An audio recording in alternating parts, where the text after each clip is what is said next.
Bismillahirrahmanirrahim. Assalamualaikum warahmatullahi wabarakatuh. Alhamdulillahi rabbil alamin. Wabihi nasta'inu ala umuri dunya waddin. Wassalatu wassalamu ala ashrafil anbiya'i wal mursalin. Nabiyina Muhammadin wa ala alihi wa ashabihi wa man tabi'ahum bi ihsanin ila yaumiddin. Allahumma anfa'na bima 'allamtana wa 'allimna ma yanfa'una wa zidna 'ilma. Allahumma rahmataka narju fala takilna ila anfusina tarfata 'ain wa aslih lana syu'unana kullaha la ilaha illa ant. Rabbana taqabbal minna innaka antas sami'ul 'alim wa tub 'alaina innaka antat tawwabur rahim. Allahumma ij'al a'malana kullaha salihah waj'alha liwajhika khalishan ولا تجعل أحد فيه شيئا ثم أما بعد فيا أيها الإخوة rahimani wa rahimakumullahu jami'an. Kita lanjutkan pembahasan kita berkaitan dengan usul ad-da'wah salafiyah, prinsip dasar dakwah salafiyah, diringkas dari kitab Asy-Syaikh Abdussalam Ibn Barjaz rahimahullahu ta'ala. Kita masuk ke poin yang selanjutnya. Di antara prinsip dasar dakwah salafiyah adalah ad-da'watu ilallah, ad-da'watu ilallahi ta'ala ala basiratin. Berdakwah kepada Allah Azza wa Jal di atas ilmu dan basirah. Ya, berdakwah menuju Allah Azza wa Jal di atas ilmu dan basirah. Kenapa beliau menjadikan landasan selanjutnya dakwah? Karena dakwah dibangun atas dua hal yang sebelumnya. Yang pertama ilmu, yang kedua amal. Setelah berilmu kemudian mengamalkan apa yang dia ketahui dari ilmu tersebut, maka dianjurkan untuk mendakwahkan ilmu tadi. Karena kesempurnaan ilmu seseorang dan iman seseorang apabila dia mendakwakan ilmu yang dia ketahui. Dan hal ini terkumpul di dalam surat Al-'Asr, wal 'asr innal insana lafi khusr illa alladzina amanu wa 'amilus salihati wa tawasaw bil haqqi wa tawasaw bis sabr. Kata Allah Azza wa Jal, demi masa sesungguhnya manusia berada di dalam kerugian. Maka asal dasarnya manusia di atas kerugian. Bagaimana cara dia melepaskan kerugian tersebut? Apabila dia mengamalkan 4 perkara. Yang pertama, illal ladzina amanu, kecuali orang-orang yang beriman. Dan tidak mungkin seseorang beriman kecuali apabila dia berilmu. Karena ilmu akan menumbuhkan keyakinan. Dan yakin itu dasar keimanan. Sebagaimana dikatakan al-iman huwal yaqinu kulluh. Iman adalah keyakinan sepenuhnya. Kemudian yang kedua, wa 'amilus shalihat, dia beramal saleh. Yang ketiga, wa tawasaw bil haqq, saling berwasiat di atas kebenaran, dan ini dakwah menuju Allah Azza wa Jalla. Dan yang ketiga, yang keempat, wa tawasaw bis sabr, saling berwasiat terhadap kesabaran. Dan sabar mencakup 3 hal yang sebelumnya. Sabar di dalam menuntut ilmu syar'i, sabar di dalam beramal saleh, sabar di dalam berdakwah di jalan Allah Azza wa Jalla. Begitu pula sabar dengan semua macam-macamnya. Sabar di dalam menjalankan perintah, sabar di dalam menjauhi larangan, dan sabar di dalam menerima takdir serta keputusan Allah Azza wa Jalla. Maka dakwah keutamaannya sangat besar. Ya, oleh karena itu prinsip dakwah salafiyah senantiasa menyuarakan dakwah. Tapi bukan dakwah kepada kelompok, bukan dakwah kepada organisasi, bukan dakwah kepada pribadi. Ketika seseorang berdakwah, dia tidak membesarkan nama lembaga. Dia tidak membesarkan nama yayasan. Dia tidak memanggil orang untuk mengikuti diri pribadinya. Cuma di sini yang harus ditekankan adalah ad-da'wah ilallah. Mengembalikan manusia kepada Rabbnya Azza wa Jalla. Ya, mengembalikan manusia kepada Allah Azza wa Jalla. Makanya inti dari dakwah taqrib al-khalq ilal khaliq, mendekatkan makhluk kepada penciptanya yaitu Allah Azza wa Jalla.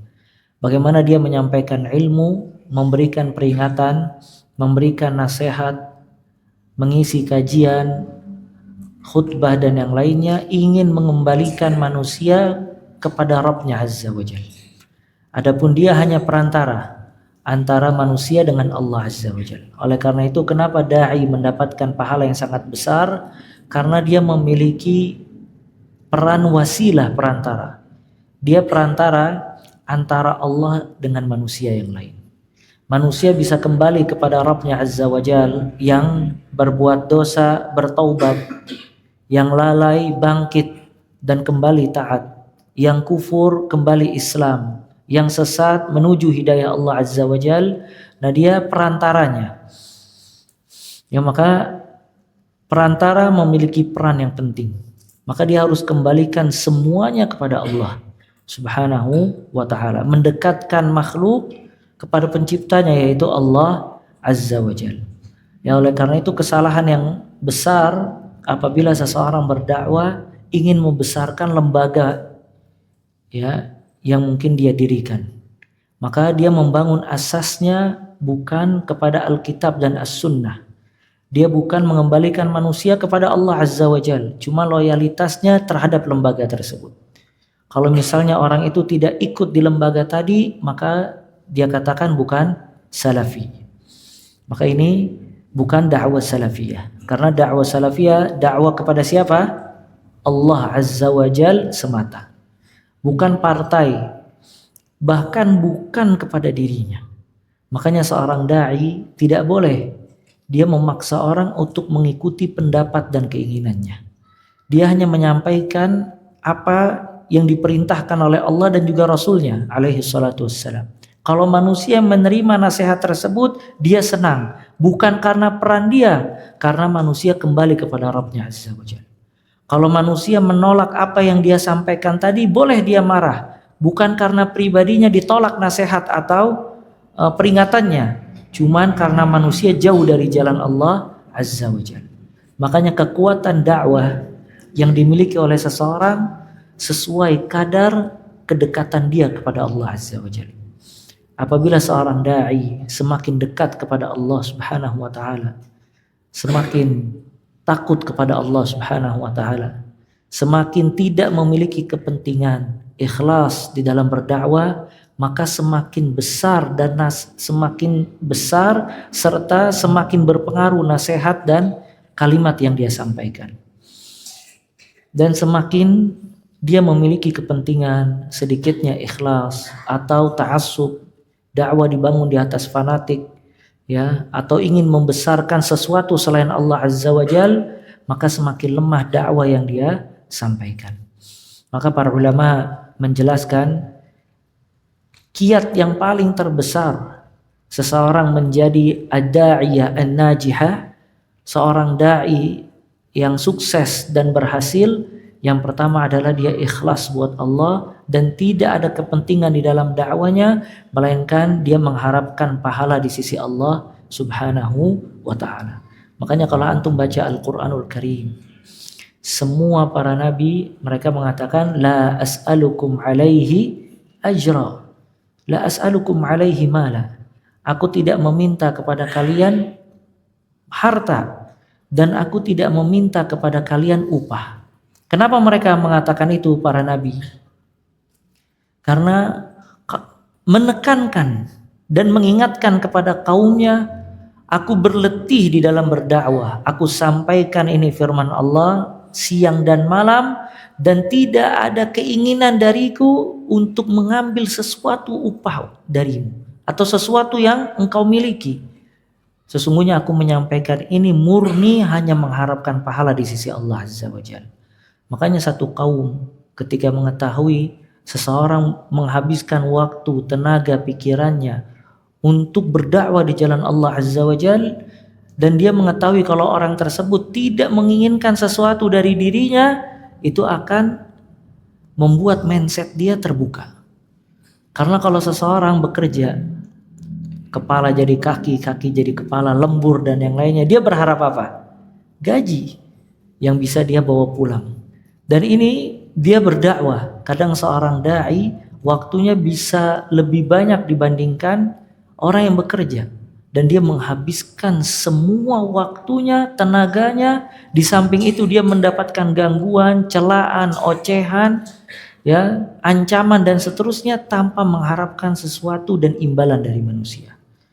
Ya, maka ini ya pentingnya atau besarnya pahala dakwah. Oleh karena itu dakwah ya ikhwah, wazifatul anbiya wa rusul. Tugasnya para nabi dan tugasnya para rasul. Sampai ada satu hadis. Hadis ini dhaif tapi maknanya benar. Ya, sering dinukil oleh Ibnu Utsaimin rahimahullah. Kata beliau, ulama'u ummati ka anbiya'i Bani Israil. Ulamanya umatku seperti para nabi dari kalangan Bani Israel. Lihat, ulama ummati ka anbiya' Bani Israil. Ulama umatku seperti para nabi dari kalangan Bani Israel. Kenapa para nabi? Para ulama membedakan antara nabi dengan rasul.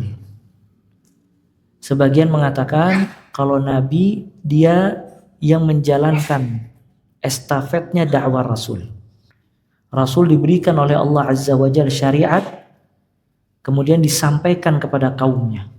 Makanya sebagian ulama mendefinisikan Rasul, dia adalah orang yang diutus kepada kaum yang mengingkari Allah Azza wa Jalla dan mengingkari dia. Nah, setelah Rasul itu berdakwah, maka diutus setelahnya nabi-nabi yang melanjutkan dakwanya Rasul tadi. Ya, makanya sebagian mendefinisikan nabi kalau dia yang diutus oleh Allah Azza wa Jalla kepada kaum yang tidak mengingkarinya, tapi ingin mengingatkan apabila mereka lalai dan mereka lupa dari jalan Allah Azza wa Jalla. Sedangkan Rasul terakhir Nabi Muhammad sallallahu alaihi wasallam. Tidak ada nabi setelah Nabi Muhammad sallallahu alaihi wasallam. Sebagaimana sabda beliau, la nabiyya ba'di. Tidak ada lagi nabi setelahku. Maka siapa yang menjalankan dakwanya nabi? Yaitu ulama. Maka ulama dari satu zaman ke zaman yang lain, dia menjelaskan lagi apa yang disampaikan oleh Nabi Muhammad SAW lewat Al-Quran dan hadis. Oleh karena itu ulama ummati, ulama umatku ka'anbiya, seperti nabi-nabi dari kalangan Bani Israel. Makanya subhanallah ya ikhwah, gak ada kedudukan yang besar melainkan dia mengambil tugasnya para nabi dan para rasul. Dia meluangkan waktunya, dia meluangkan tenaganya, dia meluangkan pikiran serta hartanya untuk melanjutkan apa yang telah dilanjutkan oleh Nabi Muhammad sallallahu alaihi wasallam. Maka perkataan yang dia sampaikan itu perkataan yang paling terbaik. Allah Ta'ala berfirman di dalam surah Fussilat ayat 33. Kata Allah Azza wa Jal, wa man ahsanu qawlan mimman da'a ilallah wa amila saliha wa qala innani minal muslimin. Siapa lagi perkataannya yang lebih baik dibandingkan orang yang berdakwah kepada Allah Azza wa Jalla. Wa amila saliha, dan dia beramal saleh. Wa qala innani minal muslimin, dan berkata sesungguhnya aku termasuk orang-orang yang pasrah dan Islam. Dan seorang dai apabila dia mendakwakan, kemudian ada orang yang mendapatkan petunjuk, walaupun satu orang, dia mendapatkan ganjaran yang besar. Kata Nabi SAW di dalam hadis yang diriwayatkan oleh Imam Bukhari, li an yahdiyallahu bika rajulan wahidan khairul laka min humurin na'am. Hadis ini Nabi SAW mengucapkannya kepada Ali bin Abi Thalib radhiyallahu ta'ala. Li an yahdiyallahu bika rajulan wahida. Apabila Allah memberikan petunjuk lewatmu satu orang, khairun laka, lebih baik bagimu min humurin na'am, daripada onta merah. Onta merah pada zaman tersebut itu harta yang paling dibanggakan oleh orang Quraisy dan orang Arab. Sekarang mungkin apa? Emas ya. Dahulu onta merah. Ya, maka kalau ada orang mendapatkan hidayah lewat kita atau sebab kita, maka itu lebih baik dibandingkan kita mendapatkan onta merah. Ya, maka ini keutamaan yang sangat besar bagi seorang dai. Sampai banyak hadis ya tentang fadlu da'wah ilallah, keutamaan berdakwah di jalan Allah Azza wa Jalla. Di antaranya seorang dai itu akan didoakan oleh semua penduduk langit dan semua penduduk bumi. Kata Nabi Muhammad sallallahu alaihi wa alihi wasallam, "Innallaha wa malaikatahu wa ahlas samawati wal ard hatta al-hut fil bahr wan namla fi juhriha la yusalluna ala muallimin nasil khair." Sesungguhnya Allah, para malaikatnya, wa ahlas samawat, dan semua penduduk langit, hatta al-hut, sampai ikan di lautan, wan namla fi juhriha, dan semut di lubangnya, mereka mendoakan kebaikan kepada orang-orang yang muallimil khair, mengajarkan manusia ilmu dan kebaikan. Kenapa sampai hewan pun mendoakan kepada orang tersebut kebaikan? Karena dua hal. Yang pertama, karena hewan tahu sebabnya rusaknya bumi dan Allah menurunkan azab dan bala adalah maksiat. Ketika maksiat telah tersebar luas, kerusakan telah tersebar luas, maka itu sebab Allah menurunkan azab. Dan apabila azab diturunkan oleh Allah Azza wa Jal, itu yang rugi bukan hanya manusia, tapi siapa? Hewan. Ya, sampai kalau Allah menahan hujan, kadang sebagian hewan mati kekeringan, kehausan. Pepohonan, tumbuh-tumbuhan mati. Maka dia tahu dengan adanya duat, adanya dai-dai yang berdakwah di jalan Allah, itu yang dapat menghalangi manusia berbuat maksiat, dengan itu Allah menahan azabnya. Oleh karena itu hewan-hewan berterima kasih kepada mereka, sebab dengan dakwah mereka diselamatkan mereka dari azab dan musibah. Ya. Oleh karena itu dikatakan oleh Ibnu Qayyim rahimahullah, apabila ada dosa-dosa kemudian diturunkan musibah dari dosa tersebut, maka hewan-hewan melaknat manusia. Kenapa? Karena sebab dosa manusia, akhirnya hewan-hewan terkena dampaknya dan buruknya. Kemudian yang kedua, hewan-hewan itu tahu dengan sebab dakwah para dai tadi, manusia mengetahui hak-hak mereka, hak-hak hewan. Ya, tahu cara menyembelih, tahu merawat, tahu berkasih sayang. Ya, mereka tidak menahan hewan tersebut hingga mati, mereka tidak menyiksa. Kalau mereka bunuh, dia bunuh dengan cara yang terbaik. Ya, ini semua sebab dengan dakwah, orang-orang yang berdakwah di jalan Allah Azza wa Jalla. Maka dengan sebab-sebab tadi, hewan mendoakan para dai. Hatta al-hut, kata Nabi, sampai ikan di lautan. Ya, berapa jumlah ikan di lautan? Wan namla fi juhriha, dan semut di lubangnya, la yusallun ala muallimin nasil khair. Mereka mendoakan kepada para pengajar dan dai kebaikan. Kemudian sini Syekh Abdus Salam memberikan syarat atau memberikan beberapa poin yang berkaitan dengan dakwah. Yang pertama, tidak disyaratkan seorang dai ketika ingin berdakwah untuk menguasai semua hukum syar'i. Ya, tidak disyaratkan bagi seorang dai untuk berdakwah untuk menguasai semua hukum syar'i. Ya. Yang pertama, karena sulit.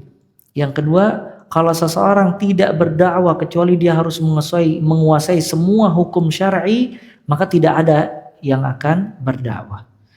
Ya. Cuman apa syaratnya? Walakin al-wajibu alai an yakuna aliman bima yad'u ilaih. Yang wajib atasnya dia berilmu tentang hal yang ingin dia sampaikan. Jadi dia harus berilmu tentang perkara yang ingin dia sampaikan.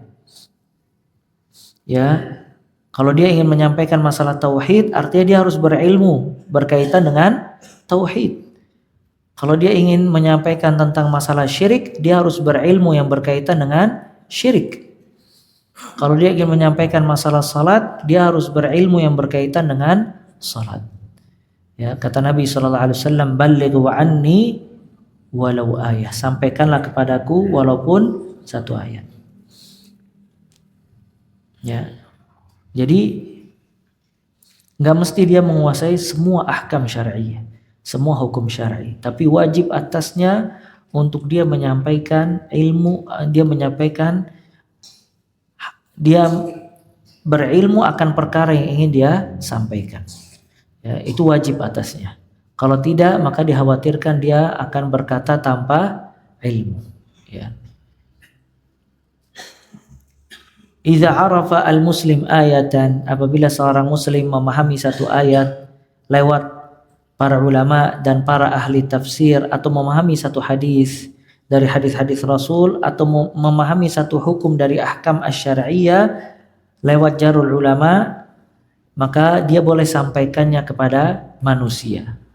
Ya, kalau misalnya dia tidak berilmu, maka tidak boleh dia menyampaikan kepada manusia. Kemudian di antara poin yang lain yang berkaitan dengan dakwah syaratnya 2. Dan syarat dakwah adalah ibadah selain dari ilmu tadi. Yang pertama ikhlas, yang kedua sesuai sunnah Nabi sallallahu alaihi wa ala alihi wasallam. Kata beliau menukil perkataan Al-Allamah Abdurrahman ibn Qasim dalam Hasyiah kitab Tauhid, wala budda li da'wati ila Allah min syartain. Dan wajib dalam berdakwah kepada Allah ada 2 syarat. Yang pertama antakuna khalisatan liwajhillah, harus ikhlas untuk Allah azza wa jalla. Yang kedua wa antakuna wifqa sunnati Rasulillah sallallahu alaihi wasallam, sesuai dengan sunnah Rasul sallallahu alaihi wa ala alihi wasallam. Wa an yakuna ad-da'i arifan bima yad'u ilaihi, dan seorang dai juga mengetahui ilmu atau perkara yang ingin dia dakwahkan. Fa in akhalla bil awal, kalau dia kehilangan syarat ikhlas, kana musyrikan, maka dia menjadi musyrik karena dia meninggalkan ikhlas. Wa in akhalla bisani, kalau dia meninggalkan syarat yang kedua, kana mubtadi'an, maka dia mubtadi', menjadi ahlul bid'ah.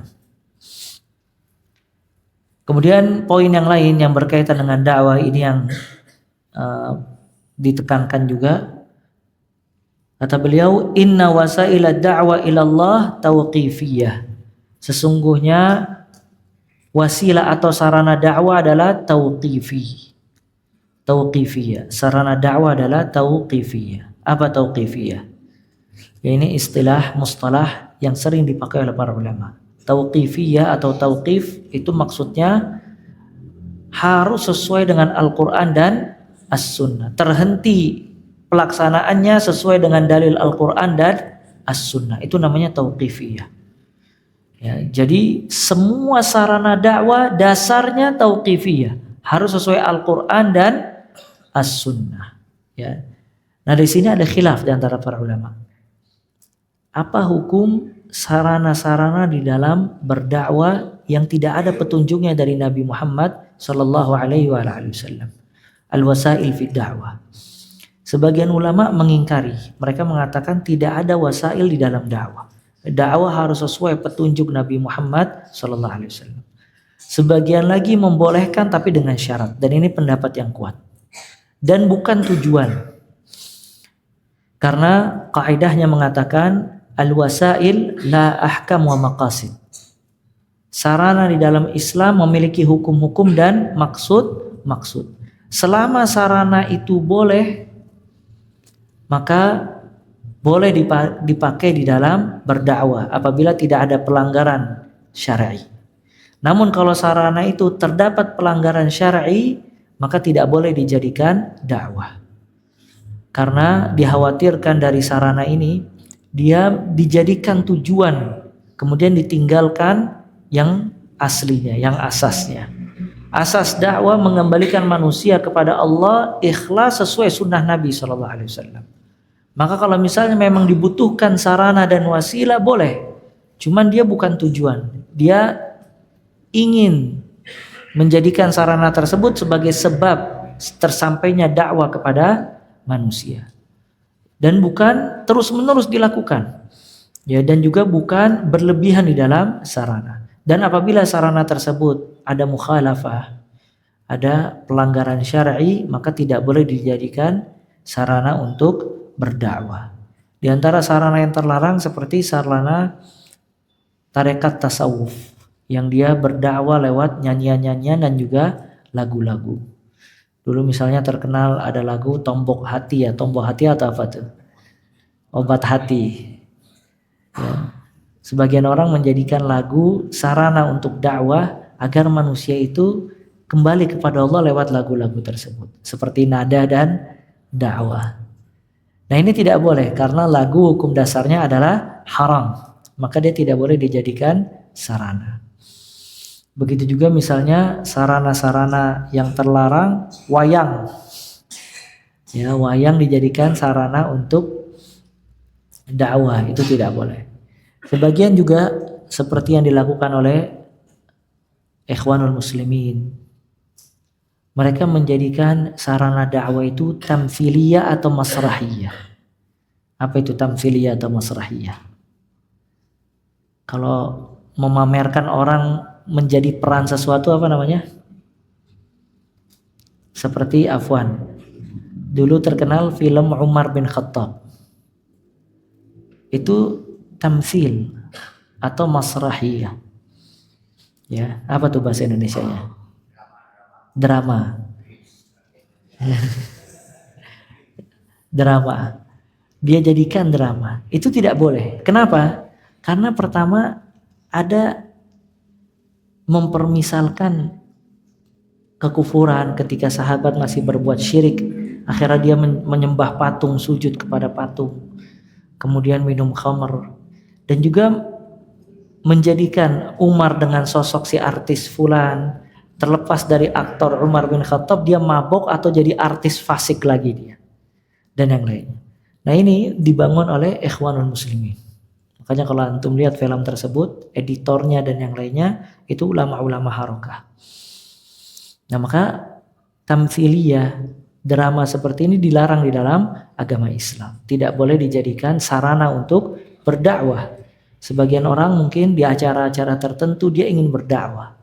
Maka mungkin dalam perkumpulan manusia dia buat drama tentang film, drama tentang Abu Bakar As-Siddiq, nanti ada Abu Bakarnya, ada ininya dan seterusnya. Nah, ini juga tidak boleh di dalam agama Islam, maka sarana tersebut haram karena ada pelanggaran syar'i. Dan bisa jadi gambaran orang ketika membaca kisah Umar, si aktor tadi di benaknya. Jadi Umar adalah si fulan, Khalid si fulan, Abu Bakar si fulan, dan seterusnya. Ya. Nah, ada pun yang kita bahas kayak kemarin, sebagian olahraga kalau memang ingin dijadikan sarana dakwah untuk jadz al-qulub, agar hati manusia terkena dulu. Kemudian setelah dia kena dan dia memahami dakwah dengan baik, dan si dai itu bermain bersama dengan audien tadi sambil dia mencerminkan kalau dia seorang dai yang baik, yang bagus, maka orang-orang awam yang ada di situ akhirnya faham agama dengan baik, nggak jadi masalah. Tapi bukan terus-menerus akhirnya dijadikan komunitas, kemudian jadi sarana dakwah yang tidak terlepas. Ya, akhirnya ke masjidnya malas, pengennya olahraga terus dia. Nah, ini hanya sarana, bukan tujuan. Makanya ini harus difahami dengan baik. Ya, tidak dikenal oleh kaum salaf mereka membesarkan hal-hal tersebut. Nabi SAW pernah membiarkan sebagian kaum main di masjid. Nggak dilarang oleh Nabi SAW. Kenapa? Mereka hudasa wa ahad, orang-orang yang baru masuk agama Islam. Maka Nabi membiarkan agar hati mereka senang dengan agama Islam. Ya, kalau seandainya langsung dilarang, takutnya tanfir, lari dari Islam. Cuman bukan selalu dibiarkan main di masjid itu sahabat. Akhirnya semua sahabat pada main di masjid. Tapi hanya sarana untuk orang itu senang dengan Islam dan istiqamah setelah dia memeluk agama Islam.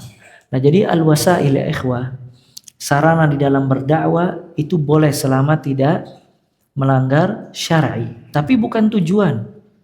Tujuannya mengembalikan manusia kepada Allah Azza wa Jal, meningkatkan iman mereka, meningkatkan kualitas ilmiah, dan mengembalikan cara dakwah kepada cara kaum salaf.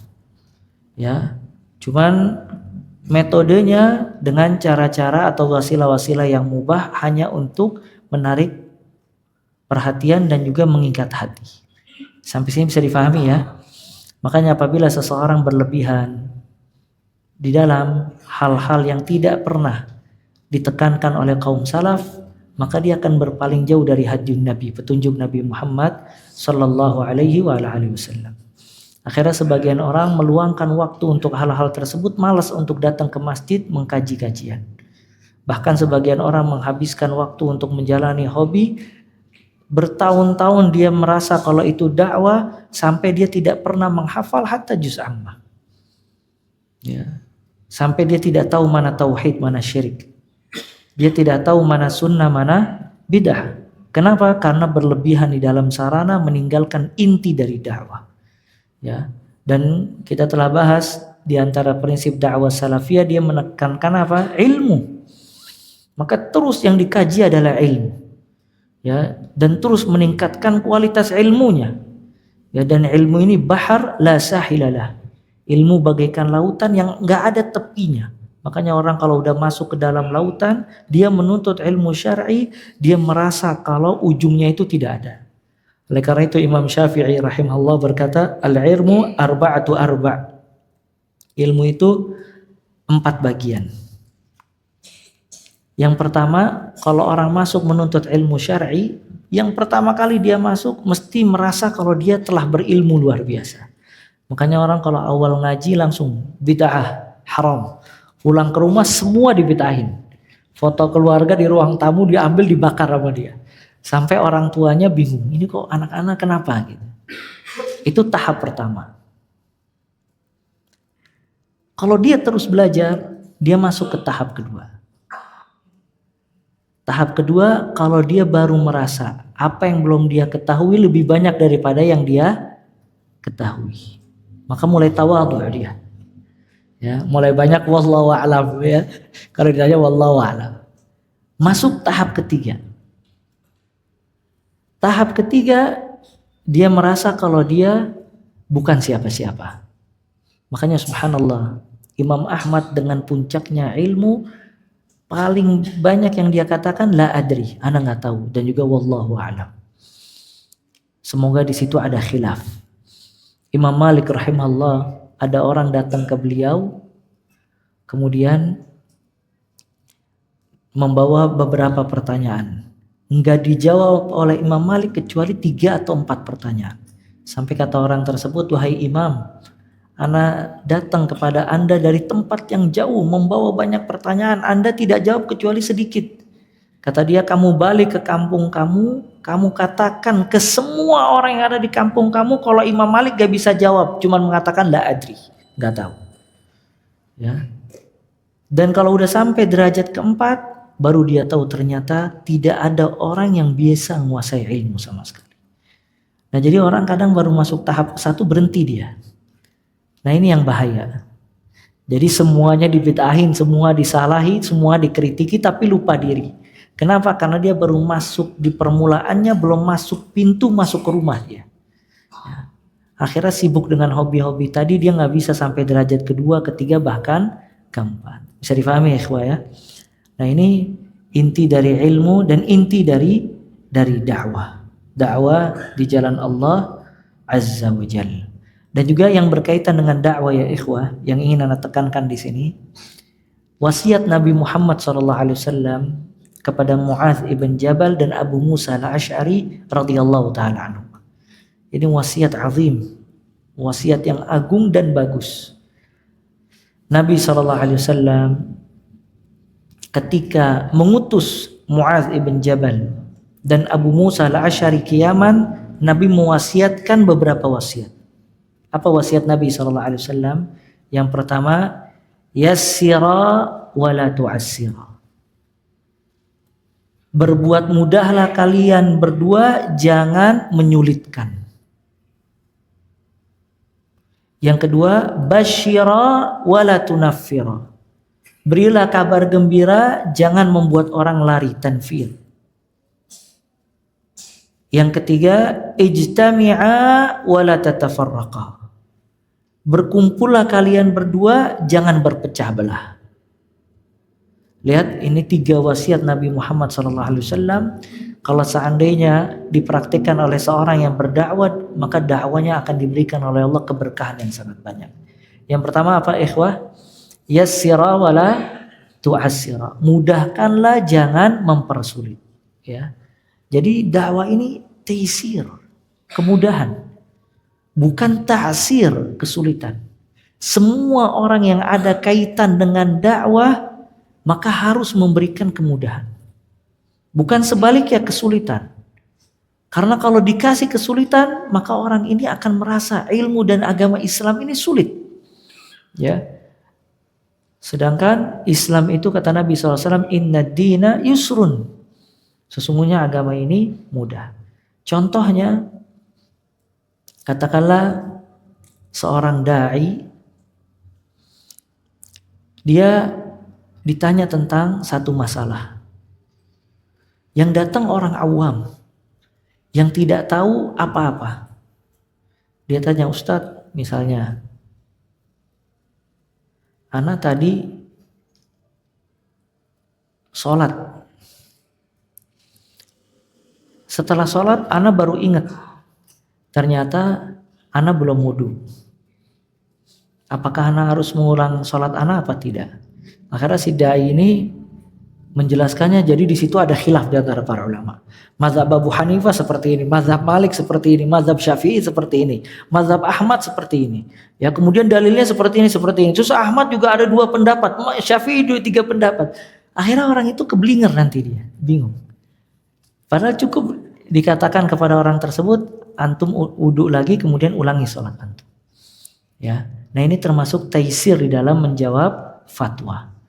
Ya, kecuali kalau yang datang kepada dia seorang penuntut ilmu yang ingin bahthul masail, ingin pembahasan masalah-masalah ilmiah, beda cerita. Ini dalam fatwa. Ya, dalam fatwa. Kemudian juga di dalam menyampaikan ilmu, dalam berkhutbah, mudah dengan kalimat-kalimat yang mudah difahami. Kalau manusia tidak suka lama, dia jangan lama. Ya, kalau manusia tidak tahu ibaratnya bahasa-bahasa intelektual, jangan dia masukkan, dan seterusnya. Begitu juga ya ikhwah, berdakwah lewat lembaga. Ini juga poin penting. Apabila memang di lembaga tersebut ada syarat-syarat dan juga ketentuan-ketentuan yang tidak bisa didatangkan oleh si audien, atau audien itu keberatan, maka kasih kemudahan, jangan dipersulit. Karena kalau dipersulit, lari dia nanti. Akhirnya dia tidak merasakan nikmatnya pendidikan dan juga kebaikan yang ada di lembaga tersebut di bawah naungan Al-Quran dan juga As-Sunnah. Nah ini juga penting. Kalau dia seorang da'i plus dikasih kekuasaan dalam satu hal, maka dia berikan kemudahan sebanyak-banyaknya. Kecuali kalau orang itu memang ada kelalaian, maka di situ dikasih teguran. Cuman hal ini termasuk dari dakwah. Bisa difahami ya? Karena kata Nabi SAW, yassira wala tu'assira. Mudahkanlah kalian berdua, jangan dipersulit. Kemudian yang kedua, lihat, basyira wala tunaffira. Kasih kabar gembira, jangan buat orang lari. Dan sebagian orang subhanallah, mereka berdakwah pada hakikatnya yunaffirun nas, membuat orang itu lari dari dakwah. Imma dia menjelek-jelekkan manusia. Ya. Kadang di khutbah dia singgung si fulan dan si alan. Di kajian dia jatuhkan martabat si fulan. Kadang ketemu si fulan yang dia benci dimaki-maki di hadapan orang dan seterusnya. Akhirnya orang ini benci dengan dakwah, kemudian lari dari dakwah. Lihat kata Nabi SAW, basyira wala tunaffira. Jangan, berilah kabar gembira, jangan membuat orang lari dari dakwah. Dan tanfir, membuat orang lari dari dakwah, itu kerugian yang sangat besar. Akhirnya orang meninggalkan dakwah dia karena dia memiliki sifat tanfir, membuat manusia lari dari dirinya karena perilaku dan sikap yang kurang baik. Lihat Nabi Muhammad SAW. ketika orang Arab Badui datang ke masjid kencing. Disebutkan di dalam hadis, fazajarahun nas. Semua orang lihat si orang Arab Badui ini kencing di masjid, semuanya teriak. Maka ditahan sama Nabi Muhammad SAW. Kata Nabi, jangan, biarin dia.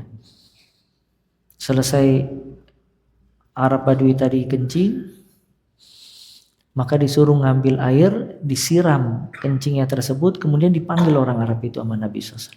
Kata Nabi SAW, inna hadzal masjid, sesungguhnya masjid ini tidak layak kecuali untuk sholat, berzikir, dan baca Al-Quran. Subhanallah, lihat. Orang itu didakwakan sama Nabi dengan memberikan kabar gembira dan kemudahan. Yang tadinya dia takut pengen lari, ketemu Nabi Muhammad SAW dengan kalimat yang baik, akhirnya menerima dakwah tersebut. Sampai dalam riwayat dikatakan, saking senangnya dia berdoa, Allahumma arhamni wa Muhammadan wa la tarham ma'ana ghairana. Ya Allah, rahmatilah aku dan Muhammad aja, yang lainnya jangan. Ya. Kata Nabi SAW, dayyaqta wasi'an, engkau telah menyempitkan yang luas ini. Lihat, ada orang di malam hari dia berbuat perbuatan nista kepada seorang wanita bukan mahram, tapi tidak zina. Maka dia datang kepada Nabi SAW di pagi hari penuh penyesalan. Dia bilang, ana tadi malam telah berbuat kepada seorang wanita semuanya kecuali zina. Dan Nabi rahmah, Nabi yang penuh rahmat. Sama Nabi bukan dimaki-maki. Waduh, ente brengsek misalnya, atau ini bejat ente ini. Lihat kata Nabi SAW, as-salaita ma'ana al-fajr. Apakah kamu tadi subuh sholat bersama kita? Kata laki-laki tersebut, iya. Maka sholat subuh kamu itu mengampuni dosa malam kamu tadi malam. Lihat, subhanallah. Orang datang kepada Nabi mahmum mahzun, penuh dengan gundah gulana dan sedih. Dia keluar dari majelis Nabi SAW tenang dan bahagia dengan penjelasan Nabi SAW. Jadi jangan sampai ada orang galau, bingung, datang ke ustadz atau duduk di majelis, keluar tanpa galau dia. Ya, nah ini tidak sesuai dengan wasiat Nabi Muhammad SAW. Basyira wala tunafira. Berilah kabar gembira, jangan membuat orang lain lari dari dakwah. Yang kedua, yang ketiga, ijtami'a wala tatafarraqa. Berkumpullah kalian, jangan berpecah belah. Dan ini nanti dibahas poin ini di dalam kitab yang kita kaji. Maka di antara prinsip dasar dakwah salafiyah adalah ijtima'. Selalu berkumpul dan bersatu padu. Sedangkan tanda ahlul bidah iftiraq, dia selalu berpecah belah. Makanya semua hal yang dikhawatirkan ada indikasi berpecah belah ditahan. Ya, jangan sampai terjadi perpecahan. Ya. Karena kalau sudah pecah itu terjadi perselisihan dan juga azab.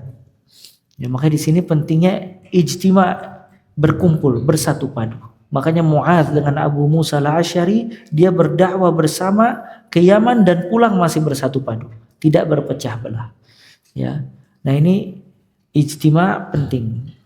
Dan banyak praktek Nabi SAW tentang ijtima'. Di antaranya Nabi SAW ketika merenov Ka'bah, dia renov dengan bangunan yang berbeda. Enggak sesuai dengan keinginan dia. Kata Nabi SAW, karena orang-orang ini belum paham, kalau aku ubah bangunannya nanti terjadi fitnah.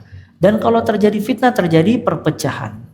Dan kalau pecah itu bukan kebaikan. Makanya Nabi melakukan hal tersebut agar manusia tidak berpecah belah. Sampai Ibnu Taimiyah, ya ikhwah, mengeluarkan satu kaidah. Tarkus sunnah, meninggalkan sunnah dalam rangka untuk manusia berkumpul dan tidak berpecah belah, itu dianjurkan. Bisa difahami ya? Jadi kadang sebagian manusia itu belum tahu sunnah. Sunnah di dalam sholat atau sunnah di dalam praktek-praktek kehidupan dan yang lainnya. Maka sunnah itu boleh ditinggalkan, apalagi kalau dia mempertahankan sunnah tadi atau mengaplikasikan sunnah, itu bisa terjadi perpecahan di tengah-tengah manusia. Misalnya apa di kita? Misalnya anggap sholat taraweh panjang misalnya. Ya. Sedangkan kata Nabi SAW, afdalus sholat tulul qunut. Sholat yang paling panjang sholat yang paling terbaik adalah yang paling panjang. Tapi antum jadi imam di pelosok wanayasa misalnya. Yang biasa baca surat apa? Biasanya surat apa itu? Kulhu, Al-Falaq, An-Nas, Asy-Syarah dan yang lainnya. Subhanallah, dia jadi imam rakaat pertama setengah juz 30. Ya, atau mungkin 3 surat, 4 surat dari juz 30 yang panjang-panjang. Akhirnya kelar, ada belakang orang udah pada kesel. Ya. Itu bagus. Dia mempertahankan ini sunnah, sholat malam atau sholat tarawih seperti ini. Cuman menghidupkan sunnah apabila menimbulkan iftirak, furqah, maka lebih baik ditinggalkan. Bisa difahami ya? Nah, ini hal-hal seperti ini harus dijaga. Karena prinsip dasar dakwah salafiyah dan prinsip dasar agama adalah istima, membuat manusia berkumpul. Bukan berarti dia meninggalkan sunnah tadi, tapi sunnah dipraktekkan secara bertahap sampai manusia benar-benar siap untuk mempraktekkan sunnah Nabi Muhammad sallallahu alaihi wa ala alihi wasallam. Nah, makanya subhanallah ya ikhwah, intinya dakwah dibangun di atas ilmu. Makanya orang yang berdakwah itu seperti mujahid, orang yang jihad. Apabila seseorang yang jihad arogansi, tidak memiliki ilmu, tidak memiliki strategi, maka dia cepat hancur dan cepat dibunuh oleh musuhnya. Begitu juga seorang dai, apabila dia berdakwah hanya modal semangat, tapi dia tidak punya ilmu dan tidak punya strategi, maka akan terjadi kerusakan yang sangat besar ketika dia berdakwah. Ya, maka alladzi la ya'lam atau al-jahil yufsid aktsar mimma yuslih. Orang yang bodoh dan orang yang tidak berilmu merusak lebih banyak dibandingkan membenarkan. Maka ini juga nasihat, seseorang jangan terburu-buru untuk berdakwah. Antum tidak dituntut oleh Allah untuk berdakwah secara luas, mengumpulkan banyak orang kalau antum tidak punya ilmu. Antum ajarkan ilmu sesuai kemampuan yang Allah berikan kepada diri antum. Allah Ta'ala berfirman, fattaqullaha mastata'tum. Bertakwalah kepada Allah sesuai kemampuan kalian. La yukallifullahu nafsan illa usaha. Allah tidak membebankan kalian kecuali sesuai dengan kemampuan kalian. Kenapa antum memposisikan diri kepada perkara yang berat sedangkan Allah memberikan kepada antum keringanan yang besar? Kenapa antum harus masuk kepada wilayah para nabi dan para rasul dengan ilmu yang minim? Sedangkan kalau antum gak masuk ke wilayah tersebut terselamat. Tapi kenapa memaksakan diri untuk masuk di bab ini? Memaksakan untuk menjawab pertanyaan. Memaksakan untuk khutbah dengan ilmu yang minim. Memaksakan untuk mengisi kajian, berfatwa. Sampai ya ikhwah, memaksakan diri untuk menjadi panitia-panitia yang sibuk untuk ngurus kajian. Sedangkan dianya sendiri tidak pernah meningkatkan kualitas ilmunya. Ya, sebagian panitia kajian subhanallah gak bisa baca Al-Quran. Kenapa dia maksakan diri untuk memikirkan dakwah sedangkan Allah mewajibkan dia untuk bisa baca Al-Quran? Sebagian orang berdakwah dia tidak tahu tentang tata cara sholat sesuai dengan sunnah Nabi SAW. Kenapa dia paksakan dakwah sedangkan Allah nuntut dia untuk belajar terlebih dahulu sebelum berdakwah? Makanya ya jangan sampai seseorang ini maghrur, tertipu. Ya. Berdakwah sesuai dengan kapasitas dan berdakwah dengan wasail, sarana yang sangat banyak dakwah itu. Dakwah enggak mesti berbicara, dakwah enggak mesti tampil, dakwah enggak mesti dilihat manusia. Dengan akhlak yang baik seseorang telah berdakwah, dengan muamalah yang baik seseorang telah berdakwah. Dengan perkataan yang baik seseorang telah berdakwah. Bahkan sebagian orang menjadi dai dengan keteladanannya walaupun dia tidak mengucapkan kata-kata. Nah, maka ini pentingnya ya ikhwah, seseorang memahami kaidah-kaidah dan juga mengetahui kualitas diri. Sebagaimana dikatakan rahimahullahu imra'an alima qadra nafsihi. Allah merahmati seseorang yang mengetahui kadar dirinya. Dan tidak semua sahabat itu menjadi ulama. Dan tidak semua sahabat berdakwah lewat ilmu. Katakanlah Khalid ibn al-Walid. Khalid ibn al-Walid ya, dia tidak berdakwah lewat ilmunya, tapi berdakwah lewat apa? Jihad di jalan Allah Azza wa Jalla. Karena dia dikasih oleh Allah kelebihan dalam bab strategi perang. Amr ibn al-As dikasih oleh Allah Azza wa Jalla kelebihan diplomasi, maka dia berdakwah dengan diplomatiknya. Ya, sebagian sahabat berdakwah dengan hartanya. Bahkan sebagian sahabat berdakwah dengan sesuai yang kemampuannya. Tidak semua sahabat menjadi ulama. Bahkan jumlah ulama dari kalangan sahabat itu sedikit. Tapi mereka berilmu.